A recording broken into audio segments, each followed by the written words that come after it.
This segment is brought to you by Greenville Dermatology. Trust your skin to the best.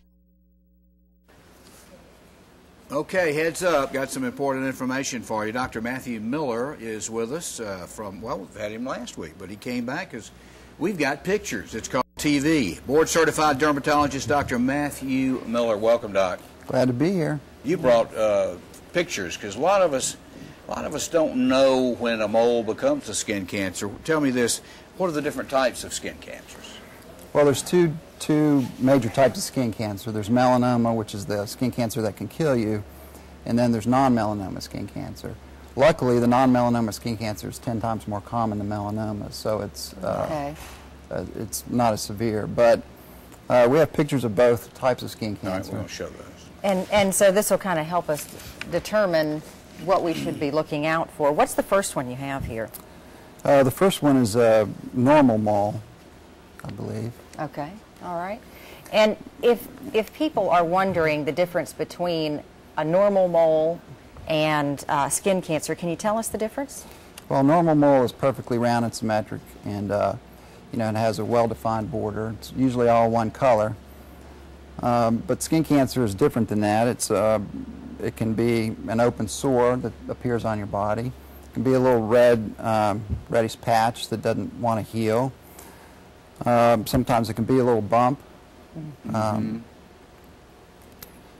his nose. And so is this skin cancer we're looking at on the gentleman's nose? This is a picture of a non-melanoma skin cancer, okay, a basal cell. But it still is. And they normally, wow. Okay, symmetrical is a good sign of non-cancerous. No, symmetrical is a sign of a normal mole on your skin. Just a mole, right, right, gotcha. Okay. Okay.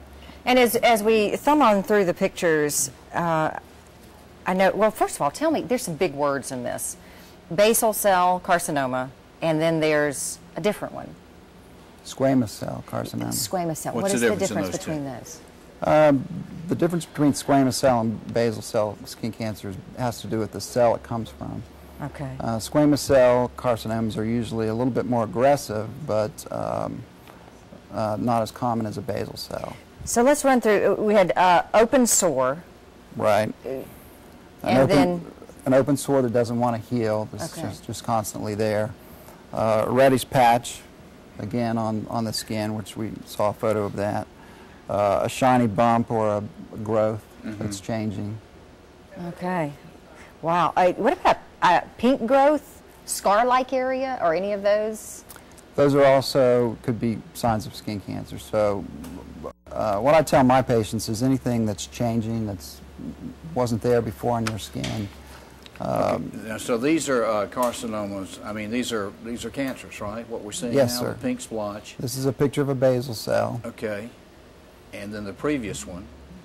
Okay, because we're getting our, with high def, we see things a little bit later, but we're seeing a sequence from that man's eyebrow splotch. Right. Through this one. Let's see if there's one after this. All right, so these are all actually moles that have turned. So these are all non-melanoma skin cancers. Right. Now, the only way to distinguish melanoma from the non-melanoma is, I'm assuming, through a doctor. Is that correct, or can you visually kind of tell? You can suspect if you're not a doctor. You can suspect.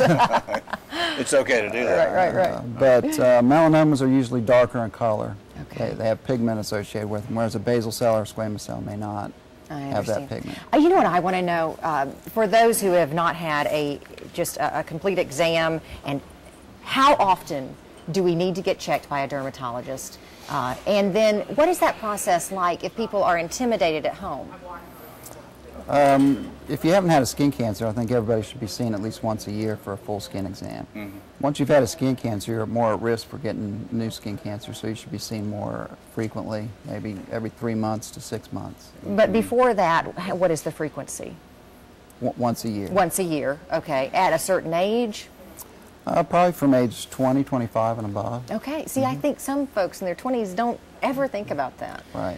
And then we diagnose, melanomas in 20-year-olds all the time. Is it as simple as the doctor just looks you from head to toe and? Pretty much so. For some of the moles, we might look a little closer. We have little instruments that we can magnify those lesions and Okay. look a You little can send off a closer. biopsy. And then we you might have biopsy it if we're out, right? suspicious of a mole. Okay. Well, now with basal cell carcinoma, which carcinoma is the least of the aggressive cancers, or Yes, sir. the mildest, can't you treat those sometimes with creams or ointments? That's not necessarily a removal. There are some creams that are approved for that, but for the most part, the cure rate is pretty low. It's Okay. less than 90%. Okay. Now, I should say that the AAD actually recommends you getting vitamin D. Okay, so Right. so if you'll stick around, our next guest is going to talk to us about getting some vitamin D. Okay. But we really appreciate you showing us the pictures, because Okay. last week when you were here, I think we started asking you more questions than you could answer with Well, we had just to have him description. back. Thank you so much for coming back. You're Thanks, welcome. Doc. We appreciate that.